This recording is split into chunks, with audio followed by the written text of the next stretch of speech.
দেখছেন বাংলার বিধান। রক্ত ঝরলো বীরভূমে।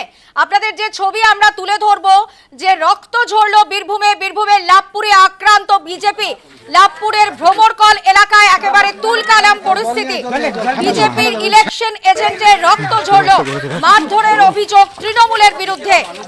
বীরভূম, যেটা সার্বিকভাবে বলতেই হয় অনুব্রত মণ্ডলের বীরভূম, সেই বীরভূমে আবারও রক্ত ঝরলো। বীরভূমের লাভপুরে আক্রান্ত বিজেপি। লাভপুরের ভ্রমরকল এলাকায় তুলকালাম। রক্ত ঝরলো বিজেপির ইলেকশন এজেন্টের। মারধরের অভিযোগ তৃণমূলের বিরুদ্ধে। একেবারে বীরভূম বলতেই যা প্রথমে আসে অনুব্রত মণ্ডলের বীরভূম। যদিও কাজল শেখ তিনি এবারে কিন্তু প্রথম প্রার্থী হয়েছেন। সরাসরি রয়েছেন আমাদের প্রতিনিধি সুজিত মণ্ডল। সুজিত, বীরভূমে রক্ত ঝরলো, লাভপুরে আক্রান্ত হলো বিজেপি, ঠিক কি হয়েছে? হ্যাঁ, দেখো, বীরভূমের লাভপুরের ভ্রমরকলের ঘটনা, যেখানে এজেন্ট বসতে পারেননি বলে অভিযোগ, এবং সেই এজেন্ট যখন বসতে যান তাকে মারধর করে তৃণমূল নেতৃত্ব বলে অভিযোগ। স্থানীয় সূত্রে খবর, তার মাথা ফেটে যায় এবং তিনি সেখান থেকে স্থানীয় চিকিৎসা কেন্দ্রে চিকিৎসার জন্য গেছেন। এখনও পর্যন্ত সেরকমই খবর। বিজেপির অভিযোগ যে তাদের এজেন্টদের বসতে দেওয়া হয়নি। যখন এজেন্ট সেখানে বসতে যায় তখন তৃণমূল নেতৃত্ব তাকে বাধা দেয় এবং তাকে মারধর করে। যদিও এই ঘটনায় এখনও পর্যন্ত অভিযোগ দায়ের করছেন বিজেপি নেতৃত্ব, যেটুকু জানা গেছে।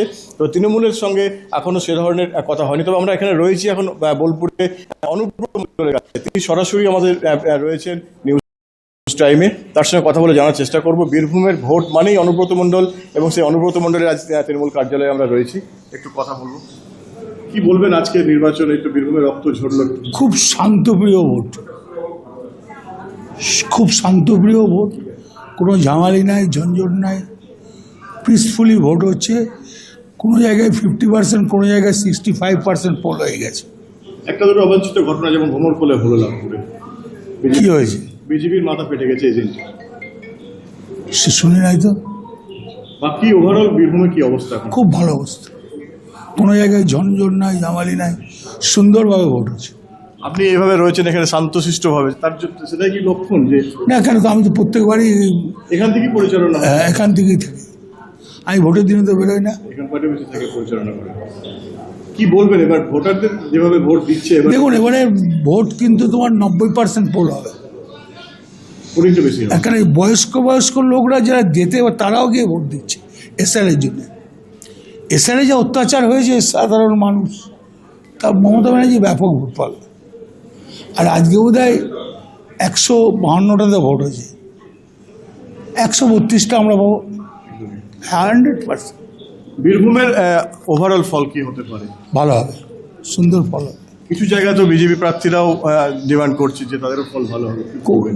ধরুন, ওরা তো বলবে আমরা জিততে পারুক না পারুক, ওরা তো বলবে আমরা জিতবো।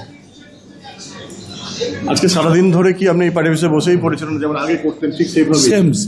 সেমভাবেই খাওয়া দাওয়া সব তো এই পার্টি অফিসে আছে। একটু বলুন বিষয়টা আজ কীভাবে কাটাচ্ছেন? যেমন প্রত্যেকবারের মতন কাটাই, এবারেও সেইভাবে কাটাইছি। প্রত্যেক অঞ্চল প্রেসিডেন্টকে ফোন করছি। একেবারে ধন্যবাদ। আপাতত সুজিত, আমরা কথা বলছিলাম, সরাসরি ছিলেন আমাদের প্রতিনিধি সুজিত মণ্ডল।